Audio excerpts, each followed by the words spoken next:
This is the second of 5 videos, and in this video we're going to be talking about how to have a normal conversation with someone. Why should we learn to befriend the people God put around us by having normal conversations with them? It's because when we are broadened to contact all kinds of people in a regular way, we will find that there are open people everywhere, and the Lord has chosen some of them to be saved through us. What can make this challenging is our own busyness and disinterest in getting to know new people. It's true, this is challenging, but we can learn, just like the Apostle Paul, how to become all things to all men. We can learn how to find common ground with anyone and have a normal conversation with them that leaves us refreshed and brings them one step closer to Christ. So, how can we learn to have normal conversations with people? First, you have to get the conversation started. Often the hardest part is just breaking the ice. We're going to talk about 2 ways to start conversations. One way to start a conversation with someone is to use the situation you and the other person already have in common. For example, if you want to talk to your classmate sitting next to you, you might say something like this. So what'd you think of the homework? It was kind of hard. Or if you want to meet someone jogging, you could say something about exercising, like, I'm actually training for a 10K. Do you run a lot? Yeah, I do actually. Note that if you're at an event where food is being served, use the food as a natural springboard for conversation. Here's what that might look like. So how do you like the burger? It's really good. Another way to strike up a conversation is to say something about the person you're talking to.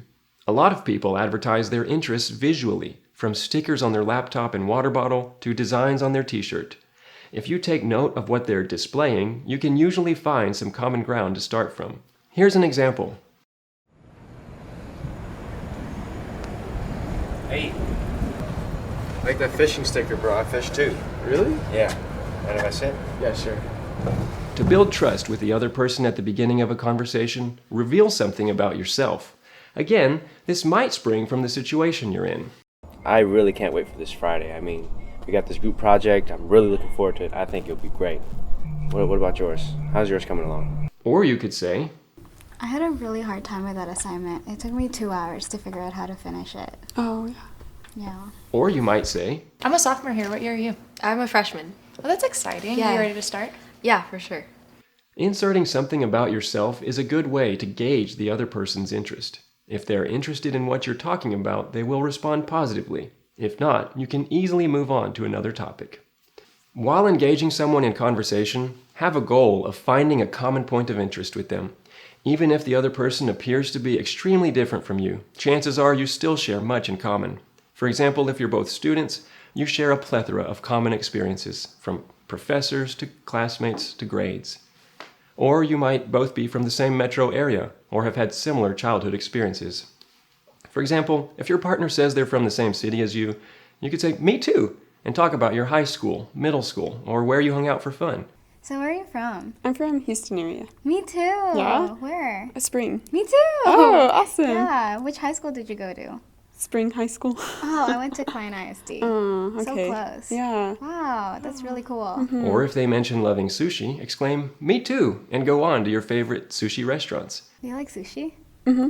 I love sushi. Have you gone to Kura Sushi? No, what is it? It's really good. It's near here. Really? It's like a conveyor belt and like little toys come out. It's really nice. Each Me Too moment brings the two of you closer because people usually gravitate towards people whom they perceive to be similar to themselves. Like Paul, who became as a Jew to the Jews and weak to the weak in order to gain them, we can find common interests with our classmates in order to gain our classmates.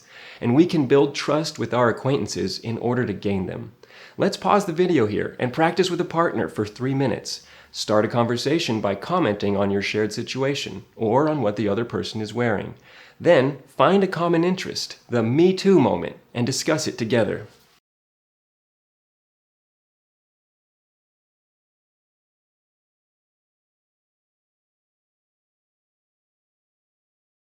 Now we want to move on to how to pleasantly extend a normal conversation for the sake of the gospel.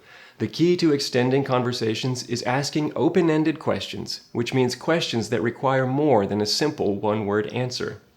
If you're peppering them with yes or no questions, it can feel like you're interrogating them. For example, Are you from Houston? Yeah. Is it hot outside to you? Yeah. You just have class? Yeah. You gonna get lunch? Yeah. Can I stay here and talk to you for a little bit? No. Do you also want to exit this conversation? Yes. The best open-ended questions are an extension of what your partner just said. So if they just mentioned their roommate, you might ask, well, how is your roommate? I'm a freshman and I just got here, so I don't know that much about the dorms, and I'm a little bit worried about my roommate. Well, how is your roommate?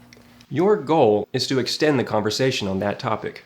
Note that while the other person is talking, don't get distracted or be thinking about what you're going to say next. If you do, you'll miss what they say and can come across as fake. If you're not used to asking open-ended questions, it can be hard to think of them on your feet, so I'm going to give you 3 that you can practice with. The first is, tell me more. Where'd you grow up? I'm from Chicago. Yeah? Tell me more about Chicago. The second one is, how'd you get interested in that? So you're studying electrical engineering? How'd you get interested in that? The third one goes a little deeper, and it's, how'd that make you feel? I couldn't find my classroom this morning, so I had to miss my first class. Oh, how'd that make you feel? You got 100 on the midterm? How did that make you feel? It was awesome. Nice. Let's pause the video here and practice with your partner using these 3 open-ended questions. Tell me more, how'd you get interested in that, and how'd that make you feel?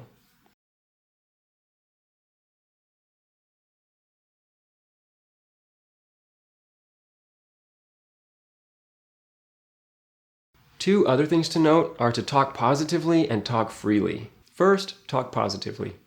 In small talk, the glass is half full. That's because people are drawn to positive people. People engage in small talk because they want to walk away happier than when they started, not feeling worse. Note that when the other person complains, it's okay to back them up. You want them to feel like you're on their side. On the other hand, try to find the positives, even in negative situations. Second, talk freely. It's okay to jump topics, from the weather to where you're from to what you're planning for the weekend. You can just talk about things that genuinely interest you.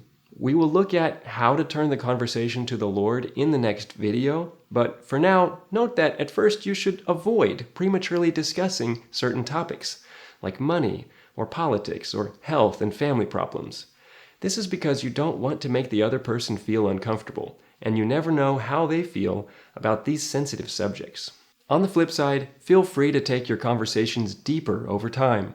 The more you share, the more they will also open up, and eventually they'll trust you and admire the Christ in you. Keep putting yourself out there and practicing, and eventually you'll find conversing with people to be truly rewarding. The more normal conversations you have, the more opportunities you'll discover to turn those conversations to the Lord.